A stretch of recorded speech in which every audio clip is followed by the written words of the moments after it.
A tsakiyar wani babban birni mai cike da gine-gine da motocin haya, akwai hayaniya kuma sosai, inda mutane ke rayuwa cikin sauri. Akwai wani mutum da ake kira da suna Bashiru. Mutum ne mai wayo, amma zuciyarsa cike take da mugunta. Bashiru ba ɓarawo bane na kuɗi, sannan kuma ba ɓarawon waya bane ba. A'a, ɓarawon naman suna ne. A wannan birnin, duk lokacin da aka yi haihuwa, ana yin suna na girma, yayin da za a gayyato masu kiɗan DJ, 'yan asharalle ko kuma masu korinsu. Manyan tukwane ake ɗorawa a dafa abinci iri-iri, wanda za a ci a yi hani'am. Mata su kwance zani su zauna sosai su ɗibi kayan alheri, yayin da matan kuma suke cin ado domin nuna farin ciki a wannan lokaci da ake bikin suna. Da zarar Bashiru ya ji labarin an yi haihuwa, to zai kokari ya ga wani layi ne don ya gane gidan. A cikin unguwannin estate ko kuma unguwannin masu kuɗi yakan shiga domin ya je wannan aikin nasa na satar naman suna.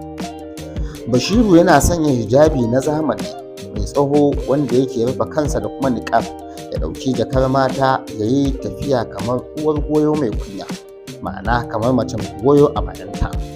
Daga inda ya je security ba sa tambayarsa saboda kwarjinin da yake musu a matsayin babban mace wadda take da goyo. Da zarar ya shiga gidan suna, sai ya gauraya cikin mata, yana amsa gaisuwa ƙasa-ƙasa na Allah ya raya, Allah ya raya, amma zuciyarsa tana cewa ina naman suna yake. Da zarar ya hango inda tukunyar nama take, sai Bashiru ya fara aiki cikin sauri, yana ɗaukar manyan soyayyun nama yana cusawa a cikin hijabi, wasu lokutan kuma ya zuba a cikin jaka, wani lokacin kuma sai ya kulle a cikin zani, sai ya katin tumbi yadda kasan yana ɗauke da wani ɗan jariri a hannun shi. Wani lokacin har naman da aka tanada wa manyan baƙi yakan ɗaukewa, domin kuwa shi bai da asara. Duk sanda ya saci naman yakan fita ne daga gidan cikin nutsuwa, ba tare da an gane ya yi wani aikin laifi ba. Sannan kuma ya samu keke nafi ya shiga ko tasi, yana dariya a zuciyarsa. Daga wannan lokaci kuwa ba zai tsaya a ko'ina ba, sai a kasuwa inda yake zuwa sai da wannan naman suna, domin kuwa da kwastomomi zaunannu wanda su a duniya ba naman da suke so sai irin naman suna, don ku an bayyana shi a matsayin nama mai ɗan kayan daɗi. Wata rana aka yi suna a wani luxury apartment, gidan wani ɗan kasuwa babba wanda a garin ya amsa sunan shi, don ku an tabbatar da ya kera kowa ƙarfin wadata. An tanadi nama masu tsada, don ku an yanka kaji, an yanka talotalo, an yanka zabi, an ce ma har da ɗawunsa aka yanka wa ita wannan mai jego.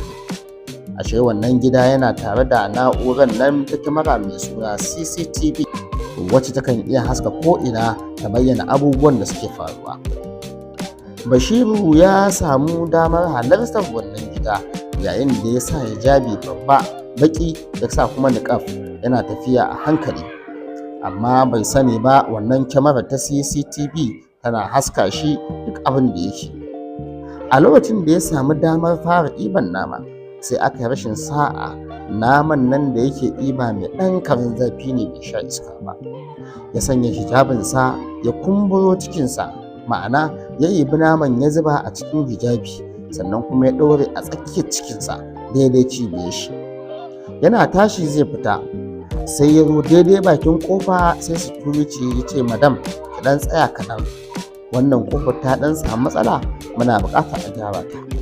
Nan ku Bashiru ya kama haɗa gumi yana rawar jiki, domin wannan naman yana ƙona masa cibiya. Bayan azabar da yake ji na zafin ƙuna a jikin cibiyarsa, sai hijabinsa ya fara zamewa. Nan take wata mata ta ce, wallahi wannan ba mace bace ba, don kuwa lokacin da hijabin ya zame, ta hango alamar kafar shi ta maza ce.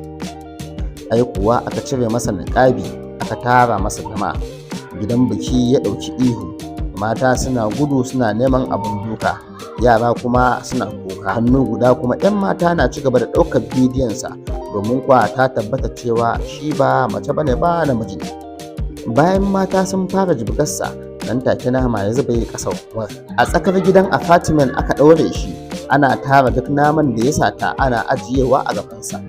Sai wani dattijo ya ce, tunda ka raina albarkar suna, kake zuwa kake satan naman suna ba tare da jin tsoro ba, kake sayarwa da mutane, to yau lokacin ka yayi. Nan take aka kira folis, amma kafin 'yan sanda su iso kunya ta riga ta dame shi, zuciyar shi ta buga ya faɗi nan take. Wannan shine ƙarshen tatsuniyar Basiru mai satan naman suna. Sai dai mun tabbata akwai darasi mai yawa a cikin wannan tatsuniya.